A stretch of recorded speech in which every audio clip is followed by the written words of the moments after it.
Hey guys, it's Madison. Welcome back to my channel, or if this is your first time, welcome. I do tarot and oracle card readings usually, and I'll also implement some astrology as well, but this is going to be kind of a different video and just like a new topic in a way for me. I asked my Instagram followers, follow me on Instagram, and I asked them what type of content they might be looking for, and I got a suggestion to do a spiritual awakening video and just kind of talk about like what exactly that all entails and like some tips and stuff. So my first thought was, I'm not an expert on spiritual awakenings. I mean, I've been doing internal growth for probably about 8 years, but whenever it first came to me, I was like about a year ago, whenever I actually did like feel like I was getting close to my spiritual awakening, and then it happened for me. And it kind of led me on this path. Like, I do understand that, you know, some people might want, you know, just some information about what exactly is going on.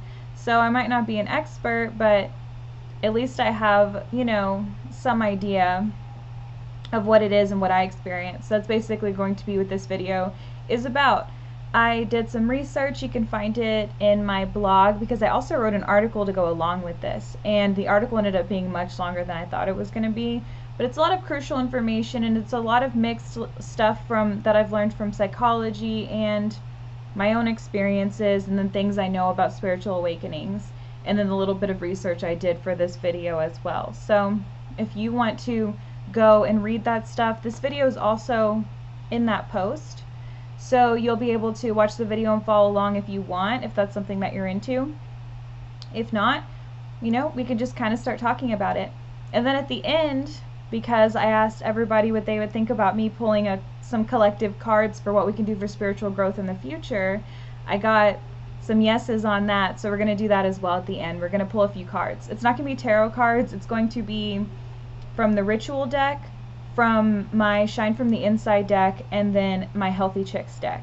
So it's going to kind of give us an idea of what type of rituals we can add into that Spirit gives us information for based on what's pulled. Okay, it's no secret to some of you guys like what has happened for me, because I feel like I wasn't really like that quiet about what was going on in my personal life. I did enough for safety reasons of not going too much into detail into the type of situation I used to be living in, but a lot that did play a big role, because it was kind of a reminder of my past. It was me having to face something that I've done multiple times. It was like that cycle, and it was that moment of being like, why am I here again, you know? And that like deep seated like depression that came with that. And I remember, because normally I'm actually a very optimistic person. I have something to look forward to every day, and if I don't, I'll make something, you know? Like if I don't want to do something for that day, I'll go get myself a special drink, you know, just for me. I'll make myself one of my favorite meals.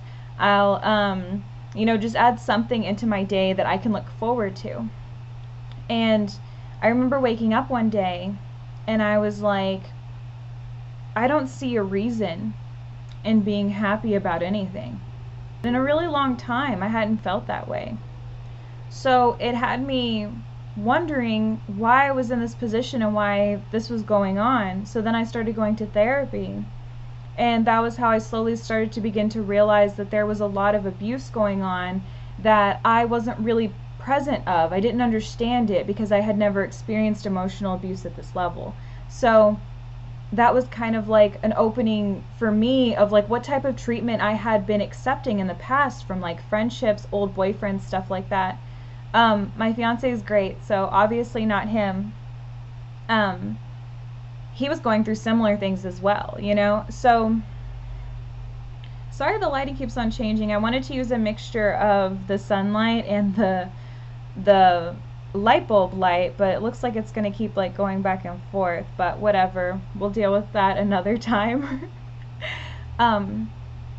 Okay, so yeah, I was in like that depression stage of like not understanding what emotional abuse really was. So then I had to go back and figure out what exactly all of that meant for me, you know? When did it start? Stuff like that, you know? When have I accepted it from other people in the past? How was I here again, you know? And that is sort of what started leading me down the spiritual path. It was what made me realize that I, you know, am an empath. I know it's lame to say that, like I'm not like going around telling everybody I'm an empath or thinking I know better because of that. But realizing how easy it was for me to cater to people, and then it created a situation where I continuously got into friendships and relationships with people who were users, you know, because I was able to sense what it was that they needed and then immediately fix it for them. But someone who is manipulative and someone who uses other people, they're going to want to exploit this gift, you know. They're going to want to kind of like make a person like jump through hoops and continuously like do all this stuff to kind of like, I don't know, prove whatever it is that they have deep inside. That's up to them. But I will say that through this journey, it helped me realize why I ended up in those relationships, because I was looking for places where I could use my gift to help people, you know. But and it did lead me to this light work, because this is a much more the boundaries are much more clear for the spiritual work, if that makes sense, because it's not me picking up a project of a person, which was something I was doing before, which is totally not okay. That's me having a lack of boundaries. So it was me like picking up a new person, them asking me for help because they can see that I'm a very helpful person. So then I decided to start helping them, and then what they ask for help for just keeps escalating and escalating, and then it's just me basically becoming their mother, and then that then the devaluing from that, you know. But I mean, if you guys don't really know much about like emotional abuse and stuff, like that's totally fine. I did a lot of research on YouTube, so it's just like there's like a whole process of like getting through it, if that makes sense. But the reason that it's relevant for this video is because this is all stuff that led to this event, you know. It led to the spiritual awakening, something that had kind of started in me when I was in right after high school, and I can go a little bit more into that whenever I start talking about like the different like steps or the signs of a spiritual awakening, because it doesn't just happen like all at once. It happens like kind of slowly, and you have like events throughout your life, but it's like a constant working on. It's not something where it's like, oh, I'm enlightened now, never have to work on myself again. Like, that's not what happens. But kind of something to talk about first is that feeling of like, what's happening to me, you know? And that's kind of what I expressed earlier in the video, of like that moment of being like, what's happening? I don't understand my life anymore. I thought I had control in these ways, but now I'm realizing that I don't. I had thought of myself as this specific person, but I'm realizing that I'm not sure if that's me. That's the beginning stages of your spiritual awakening, because many people don't ever even think about that. They don't think about the fact that like they don't really know who they are. They don't think about the fact that they present a false self, like anything like that. There are lots of people who just continue to live off of instincts, and they don't actually question why they do anything. Another thing I talk a lot about in my videos is ego, because ego is a huge part of the spiritual awakening as well. Whenever we're toddlers, we start to develop this idea of like a sense of self. So we start saying things like mine and no, and like drawing boundaries and things like that. And that's totally okay for a toddler to act that way, because they are kind of trying to figure out their process in the world. They're also analyzing and looking around them and living off of instinct. They can read microaggressions. Children can so much better than adults because they need it for their survival. So a child will kind of like develop an ego because it's meant for survival. It's meant to help them figure out like, what's it called? Like kind of like using shame as a teacher for what is socially appropriate and what isn't, you know, and you kind of start navigating the world through this lens of like what it is that I believe that I am. It gets you through your childhood because, you know, some of us might know, because some of us might have been rebellious. I was a little rebellious when I was growing up. If you talk to my family, they'll say that I just cried all the time, and they weren't wrong. I struggled a lot with structure. I struggled a lot with like school and stuff like that. And then even in my adult life, it's like the idea of working like a 9 to 5 where I commute somewhere, sit at a desk all day is like literally like painful for my body, and my body says no. But that was like early in my life. I've always been like that, you know, and I had a hard time adjusting. So there was a lot of crying all the time, because it was like I didn't understand like why I can't just fit in, or, you know, or like why things are so hard for me, or things are so different for me. And that was a lot of my ego, of me being like, why is it hard for me to fit in with other people, you know? especially when it came to religious stuff too. There was a lot of confusion around religion and what it meant to me. And that ego part of you, it helps you survive at a younger age. And then you become an adult. And I mentioned this in the blog as well, but don't let it hurt your feelings or anything. This is literally science, but your brain doesn't fully develop until you're in your mid-20s. I think the earliest is like maybe 23, 24, like 25. So if you're early in your 20s and you feel like you're freaking out and you don't understand what's happening, that's okay, because like you're still developing. So like don't be hard on yourself because you can't be as, scheduled and routine and all that stuff as older people, or you can't take care of your house as easily as your parents did or something like that. Literally your brain is just not at that level yet, and that's totally fine. You have to embrace the way that you are growing and developing. Stuff comes when it comes. You can't like rush to the finish line. And I feel like so many of us focus on that whenever we're in our early 20s. I mean, I did it as well. I had this idea of like, when I was 25, my life was going to be this very specific way, And then as I got older, all that stuff I cared about, I don't really care about anymore. And in a way, I am working to still get those things, but it's coming in a different way than it was before, and I'm not who I thought that I was going to be.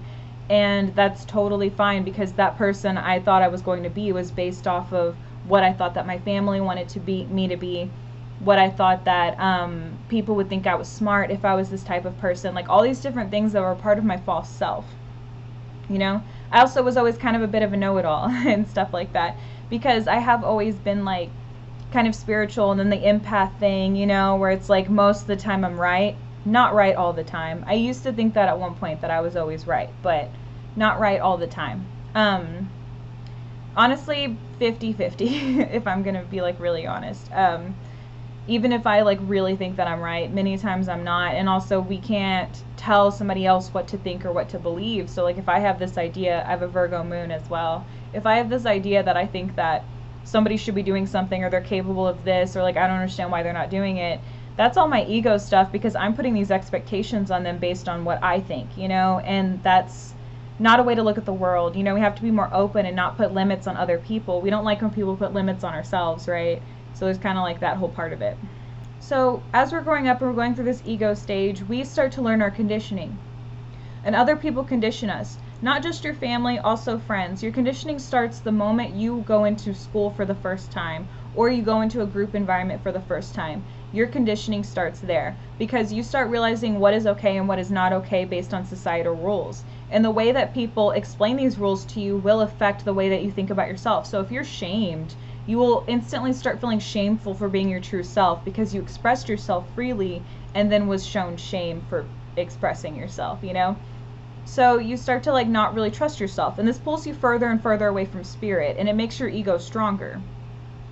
And whenever we become an adult, we're supposed to kind of like go out on our own and figure out like what all this like stuff means. But of course, we live in our current world. It's not easy for somebody to just go out on their own. Not saying people did it throughout, all the time in history, especially women. But you do have to have that time period of being alone. And a lot of people don't get that. They go from living with their parents to living with their friends. And I will tell you this now, your friends that you move in with, they do not deserve for you to work out your family stuff on them now that you're outside of the house. It's not okay. Everybody does it. Literally everybody does it. But if you're watching this video, I'm going to let you know right now, you're wrong. Work on it. So during childhood, if I keep on looking at the screen, it's because I'm looking at the notes that I wrote, by the way. Also, I am kind of like, I'll look at myself too. I'm trying to not use a screen anymore though, so that I don't end up looking at myself and I can look directly at you guys. But, I have the computer out now for this. So as you're growing up, you're kind of in a constant state of survival, and this keeps the ego alive, because the ego is protecting you. It's protecting your inner child wounds. It's protecting those moments when you did feel shame growing up.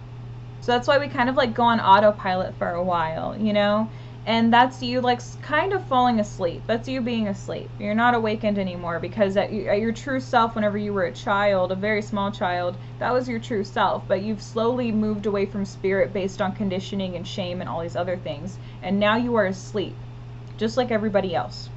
But if you're somebody who wants to change your life and you don't like continuing to live in cycles over and over again, because that's not meant for us. We're meant to change and grow and stuff like that. We're meant to let go of old friends. We're meant to let go of old relationships.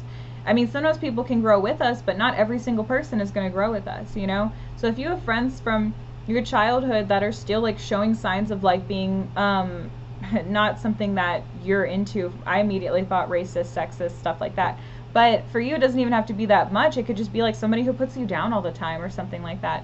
That person is not a part of your growth. So that is kind of like where you have to like take stock and put yourself first and be like, is my growth is more important than this person, you know? And the whole point is to start accepting your true self, you know? And this is where we start to fight the ego. The ego has protected us. The ego was our friend. But now the ego has turned into a frenemy, if that makes sense. The ego pops out whenever you're triggered in some way, and it's protecting an inner child wound, but it is isolating you from others.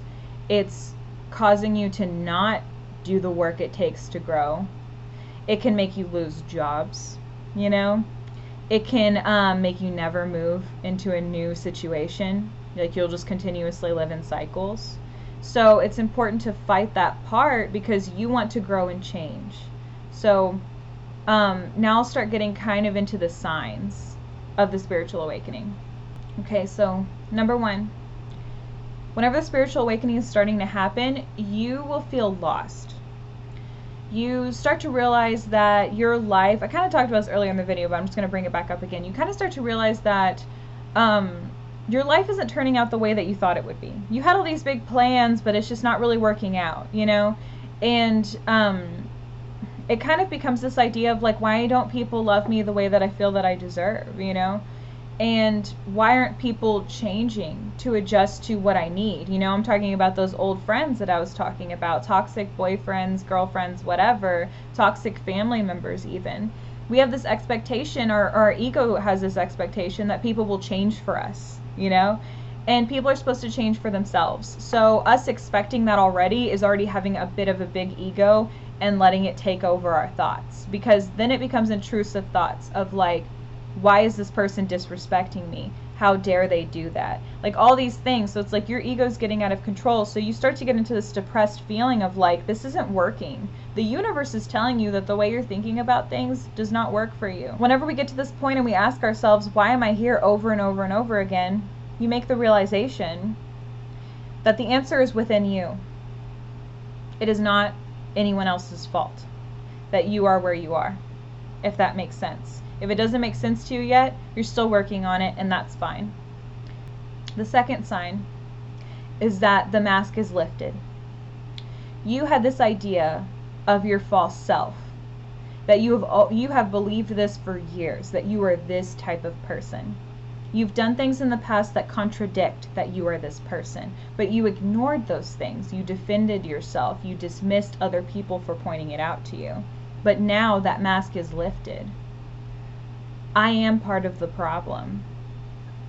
I've been living a life as a false self, pretending to be who I think I need to be to deserve love. So when we are somebody that we think that we're supposed to be to deserve love and people aren't loving us the way that we want, we're putting coins in and we're not getting the thing that we need, that we come to realize is external validation. And we don't need external validation. Whenever we seek it, we'll do things that is not within ourselves to seek approval from others. But we don't need approval from others. We just need approval from ourselves. You are a capable adult. Without anyone, you would survive, right? It would suck. We do need socialization. We're social animals. But you would survive if it was just you. If that is a terrifying thought, besides the obvious, like it would be boring, then that's something to work on as well, is that like sort of like codependency of validation from others, you know, something to work on. We begin to realize I am not who I think I am. That mask is lifted. And then that's whenever we start doing the work to be like, what is my true self? So the third step is you start looking for answers. we start looking within. We start asking ourselves, okay, how did I end up here? Like, when did this start? For many of us, this is whenever we seek therapy or start seeing a light worker of some sort. You know, for many of us, that's what we do. For other people, you do it on your own, which, like, hell yeah to you, because it's very difficult. I probably would have not gotten out of my funk as fast as I did if I did not have my therapist. But which if you look in my bio below, I mention a place where you can get a therapist on a sliding scale, and that's what I did. So I was able to pay a lot cheaper to see a therapist, and it was just like super important, and it helped me so much with my growth. So once we start doing the internal work, we start figuring out why we act the way that we do. We react based on what hurts the ego, and what hurts the ego are inner child wounds. So you have to start doing that work to figure out, like, what is, every time you get triggered, you have to do this, basically. Sometimes if you are upset or whatever, allow yourself to go be somewhere alone and just tell whoever you're with, like if you got triggered in public or if you're with somebody in an intimate situation, just tell them that you're upset, you're not sure exactly why yet, and you just have to go be alone and process. You know, and you can like cry in your pillow or take a bath, like, you know, whatever it is that helps soothe you, right?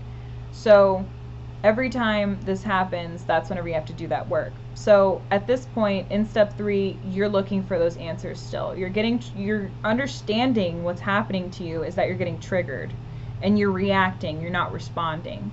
So you got to ask yourself, where did that start? And start kind of validating yourself. And here's some questions I wrote for the blog. I put, why did I live so much of my life believing I deserved the treatment I got? Why did I keep expecting others to change? That is a huge one.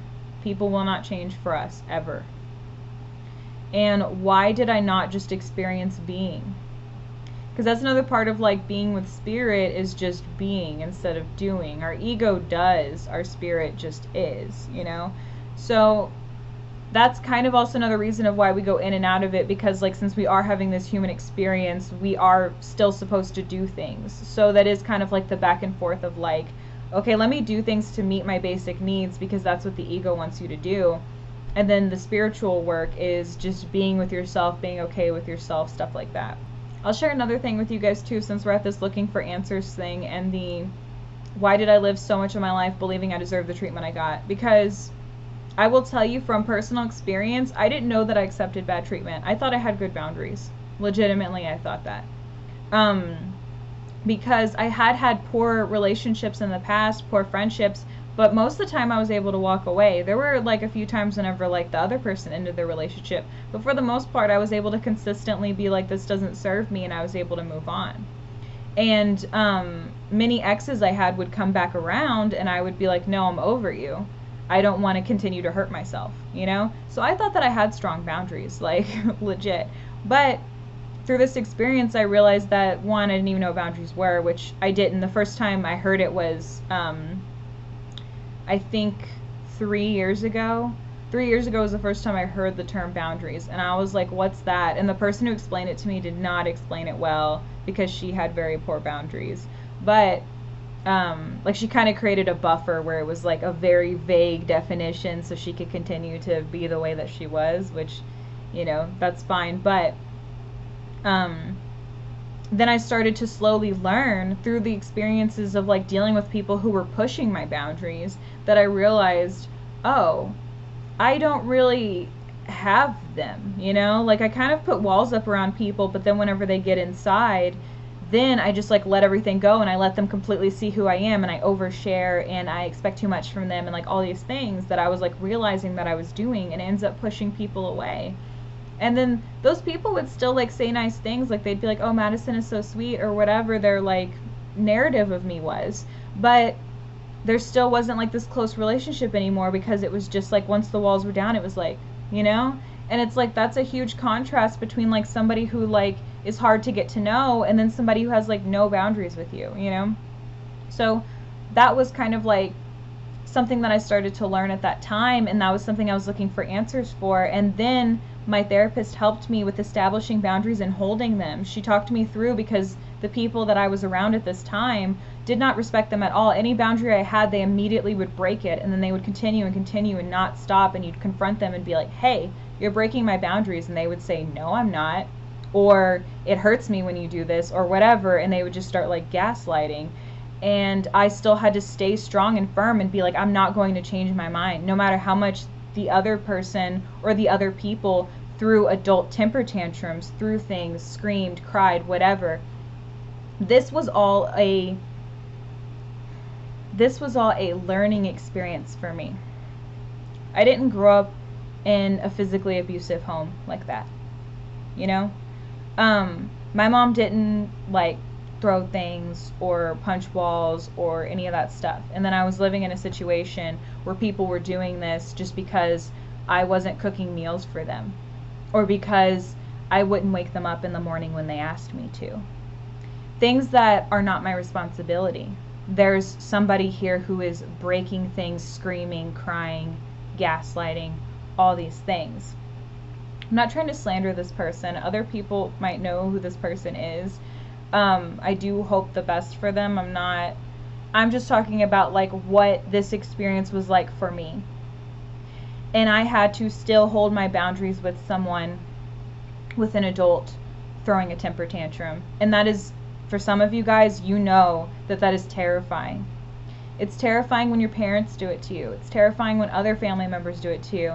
Really close friends, somebody you're in your relationship with. When someone is throwing a temper tantrum because you established a boundary with them, that is a major red flag. And that is something that a lot of us ignore. But whenever you start to become spiritually awakened, it is a part of like setting the boundaries with people in a kind way as well, instead of reacting back. Because what the person wants is for you to react back, and now you guys are fighting, and they're getting stimulation and they're getting validation because they wanted you to react, and now you guys are fighting. So the important thing for whenever you're going through this spiritual stuff is to continue to think in the right mind, to continue to have compassion, continue to speak compassionately to this person, continue to have boundaries with them that are healthy as you can make them in whatever condition that you're in. So that was what that stage was like for me. And then the next stage you get to, once you've answered a lot of the questions about yourself, because you won't get through everything. You know, the spiritual awakening comes and goes, and there's going to be different things from your past that will pop up. But whenever you have a really big spiritual awakening, a lot of things come through at once. You know, there are things you don't even remember. There are things you convinced yourself didn't even happen. You know, moments of like physical abuse for sure. Those are moments whenever you won't remember that even happened. And then it just comes to you. And then it's so painful. It's such a painful feeling. But you have to work through it. You have to process it. You have to be like, a big thing I learned was accept and forgive the child inside of you for not knowing better. You know? If you were raised in this home, or, you know, you had this like friend or somebody you dated and they were abusive towards you, and you didn't know at the time to have boundaries with them, don't blame them for their fear-based actions. Don't blame them for the strong ego they had, because we know that ego comes from conditioning. So they are conditioned to live at that level. You were conditioned to accept the treatment from someone at that level. You were both victims of the human condition. That's not to say what they did was okay. The point is that you're both victims of the situation. Neither of you should be blamed for what happened. And once you're able to take away that blame, you begin to feel one with the world. Many people experience this different ways. My fiance was going through, his spiritual awakening was like actually more intense than mine. Like, yeah, mine had a lot of crying and growing and stuff like that. But his was like, he was on a different plane. Like, he was like, the compassion and love and kindness and all that stuff that he felt throughout this whole process, because he was living in the same conditions as me. It was like his patience was, you know, almost saintly, and it was real. It wasn't something he was pretending to have.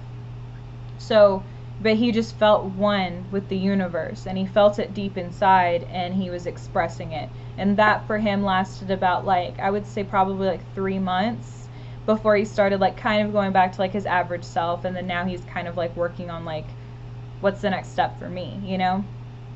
And I still do go back and forth of feeling one with others, you know, because I do still have a lot of conditioning that I have to work on. But in those moments when you feel one with others, you don't have blame for other people, and you also don't have super sympathy either, because if you have a lack of boundaries, then you might be the type of person to write somebody off because they're just bad to you, or give them another chance because you feel sorry for them. Whenever you get to this level of not placing blame at all, it's not like sympathy like that. It's acceptance. It's like, okay, that person wasn't okay.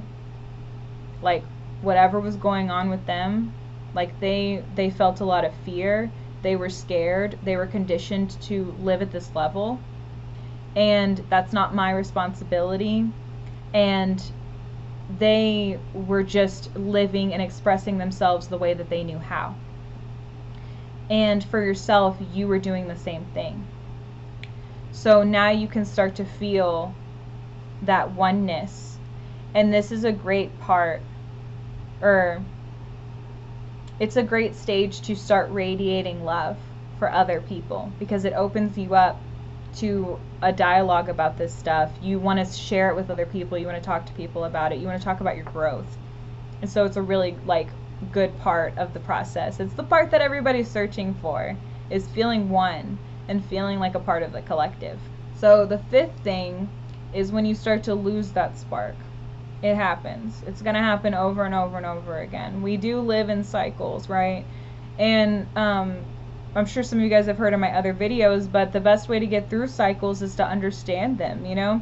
If you know around this certain time of year you get really depressed, instead of being shocked that you're getting really depressed again, accept that you get depressed around this time of year and do what you can to soothe yourself and work through it. Because life is about cycles, but you have to start taking control instead of becoming victim to the cycles, you know? So part of the cycle too is you feel elated, you feel one with everybody, you feel, you know, grounded and all those things. A lot of people go to retreats to get that feeling, and then later it starts to wear off. It doesn't last forever, because we're also still human, and none of our physical problems really go away whenever we have a spiritual awakening. Like, over time our lives get better, but it's not like you have a spiritual awakening and then all of a sudden you're like making all this money and you have all these wonderful friends and you have a fulfilling relationship and, you know, you and your family like get along super well. Like, it's not like it just happens like that. It's like hard work to, you know, work through because this is also generational trauma too. So there are things that you don't even know that you're carrying, that your family carried, you know. It's one of those things too where it's like, if we never experience suffering, then we wouldn't know happiness, right? So that's a big part of this losing the spark moment too, is because like we need to accept suffering as much as we would accept happiness. It's both are an opportunity for us to grow in different ways. So that's kind of a part of like accepting that you kind of lost the spark for a while, but it's okay, because it will come back later. You just kind of have to do the work yourself, like in between these different events of spiritual awakening, to make sure that you're okay and that you're working on stuff and you're responding, not reacting. And if you find yourself wanting to react, you figure out why and you do that internal work. That's the sixth stage, actually, is continuing to do the work, and this is called shadow work.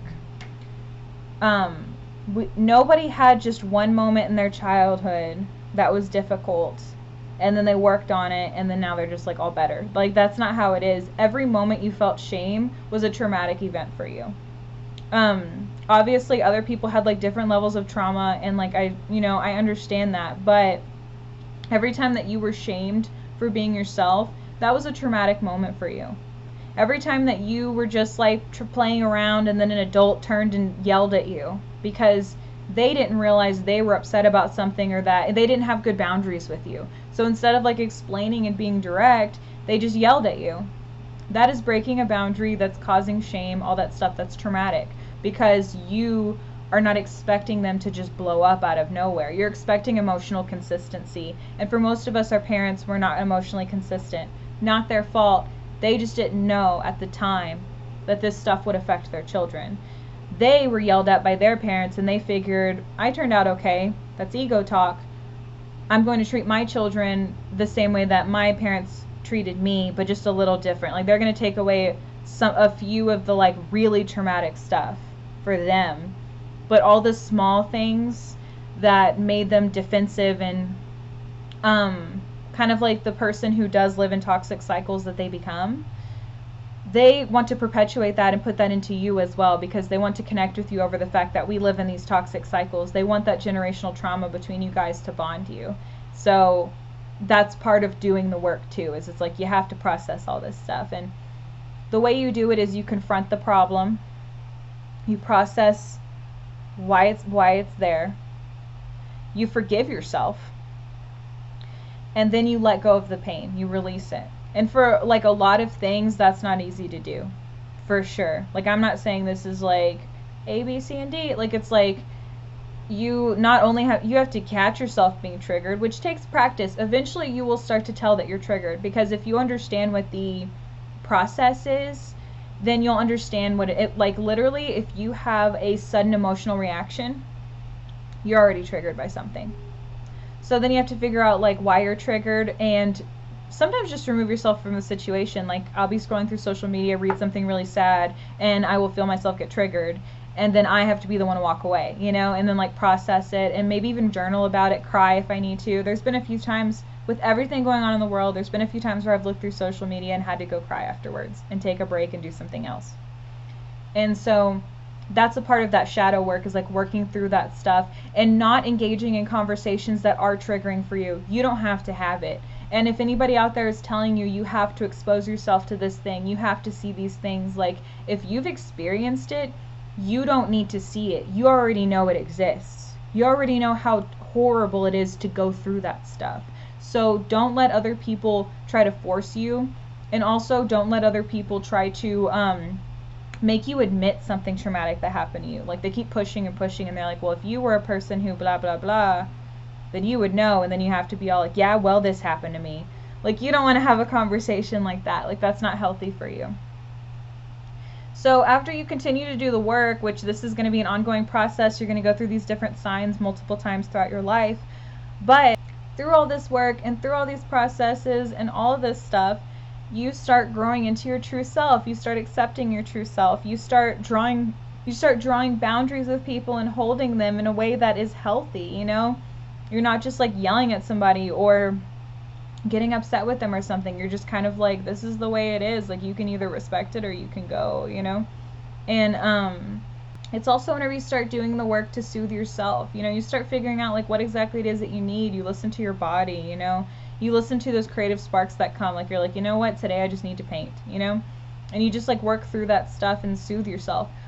You still have to deal with people who are looking for external validation, but it's like, that's whenever you have to make the decision to not give it to them and kind of like walk away or whatever it is that you need to do, because it's not a reliable source to get external validation from somebody. So if you feel like somebody is always trying to get you to like compliment them or tell them, no, it's okay, or like whatever, like, they're seeking external validation, and that sucks energy from you. They're using your energy to like feed themselves when they should just like soothe themselves. So that's, you know, just like protect yourself and allow your true self to come out, because also catering to other people and validating other people is part of the false self. So don't let people tell you what the narrative should be either. I am all for mental health and growth and validating each other in a way, like being like, hey, what happened to you was like not cool, you know, or something like that. But the way that I don't think that validation is helpful is whenever people want to kind of like ruminate on what happened over and over again. They don't ever want to change. They don't ever want to seek advice. They just want to keep coming to you and like sucking the energy out of you and never actually do anything about it. So that was all the basic information that I have. Let's pull a few cards and let's see how we can start like adding our spiritual work in. Let's see what messages Spirit wants from us, and we'll start with the ritual deck. Okay, the few cards I pulled from the ritual deck, we have Cowrie here, femininity, fertility, and abundance. I feel like that is a really good card to get in this reading, because a part of our intuition and listening to our intuition is kind of like a feminine trait, you know? All of us have a balance of feminine and masculine inside of us, and we're meant to, you know, kind of like keep that balance as much as possible. But yeah, that's kind of, for some of us with this spiritual awakening, we need to focus a little bit more on our intuition and communication, like clear communication with people, being there for people, allowing our femininity to show, so we can receive abundance from others. I have orange candle here. Vitality, attraction, and expression. Love it. That kind of goes along with it as well, right? Is like attracting good things into our life, the law of attraction, stuff like that. We have new moon, openness, hope, and new beginnings. It's the new moon like this week that I'm recording this. It was literally last night from when I'm recording this. And I feel like that's really a good thing to keep in mind, is like our spiritual awakening too is like a new journey, and it's something new that we have to like embrace and start adding into our lives. And the shadow work is like so crucial and important. Like, yes, you have your physical responsibilities still, like you have to go to work and pay rent and stuff like that, but the internal work is literally like just as important. If you're going through an isolation phase, which is, you know, part of like the feeling really down about yourself, part of the spiritual awakening phases, use that opportunity to do your shadow work. Whenever you're alone, do it, you know, like work on it, ask yourself what's going on, get to know yourself deeply in a personal way, the way you would in a relationship. Like, you start dating somebody, and how long do you date them before you know what their worst breakup was, their most traumatic event in their life, like all that stuff. You guys share that stuff with each other. Why don't you share and process that with yourself, you know? We have waning crescent too, so acceptance, allowance, and evolution. Okay, we know that. Do I even have to explain that one? Because I feel like that one just goes along with it. And then we also have restoration, healing, and harmony. All chakras and zodiac for the crystal quartz here. Okay, so yeah, not to go on and on, but definitely all of these cards together like are making the definite like message here about us moving on and healing and doing the shadow work it takes to get through this spiritual time for ourselves. Okay, I picked a few cards from the Shine from the Inside deck. So we have your soul whispers love, your ego shouts fear. For one of you guys that did my Instagram Ask Spirit this week, this card came up for you. So if you're watching this, hi, you're getting the message again. But this is that reminder that the ego is all about fear. So whenever we are going through spiritual work for ourselves, we have to be able to really look at ourselves from love and not like allow fear to dictate how we feel about ourselves. I also have trust your intuition, she's always right. And that's true. And I'll explain to some of you guys, because some of you guys might not know what the difference between intuition and anxiety is, because a lot of people think their anxiety is intuition and they make decisions based on that and they screw themselves over. So intuition is something that you just know. You just know. Whatever your tendency is, because some people see things, some people feel things, some people just know things, like stuff like that. Whatever it is for you that is your like ability,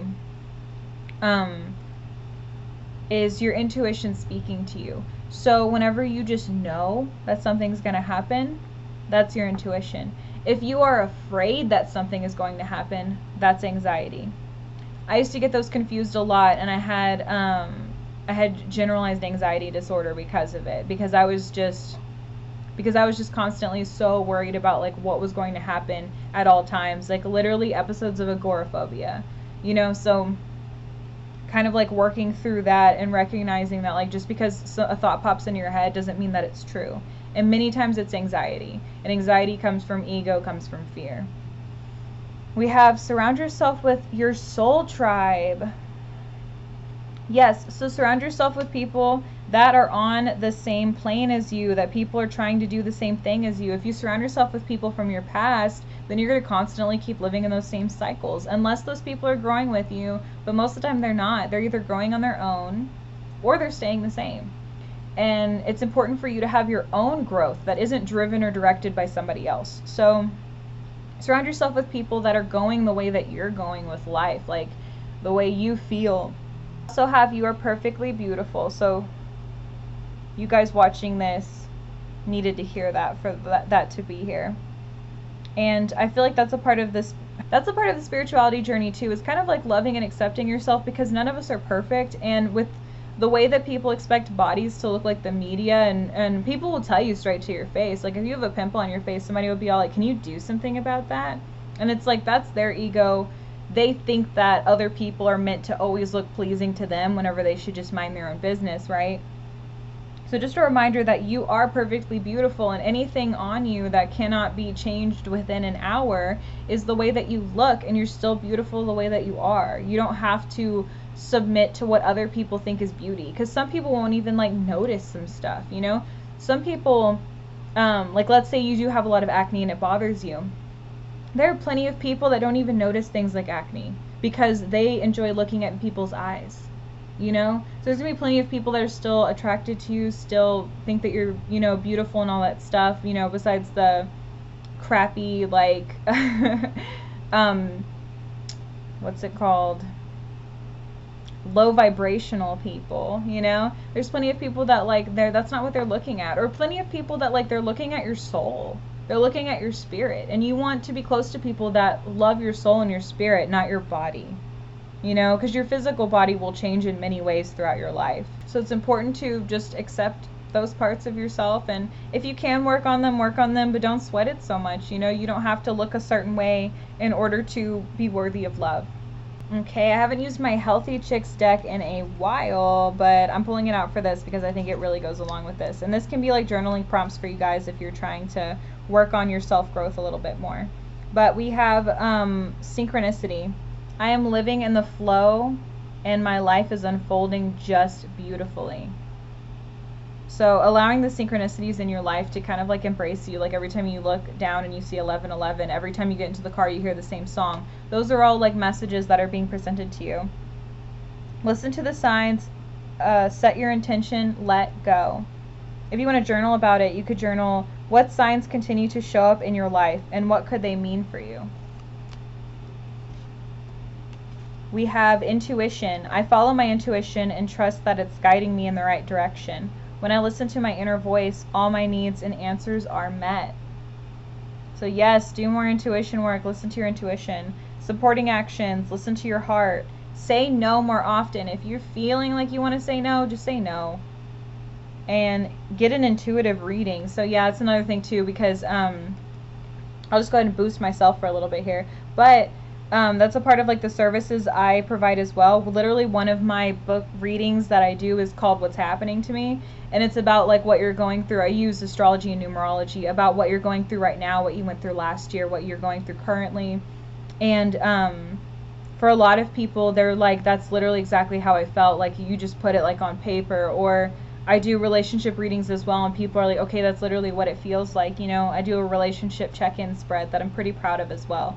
So yeah, for some of you guys, like, go ahead and get an intuitive reading. Like, if you're not sure about what's going on, reach out to a light worker that you respect or that you know, like watching or whatever, and get a reading with them. We have growth. I will grow and accept change gracefully. I am on a rockin' path of spiritual and physical growth, and nothing can stop me now. So yes, keep up with that growth. Supporting actions. Toss out old clothes, get rid of things that no longer serve you, honor how far you've come. If you want to journal about it, ask yourself, where have you grown over the past year? What about 3 years? Jot down all of your accomplishments and reflect back on them. That's so beautiful. I love that.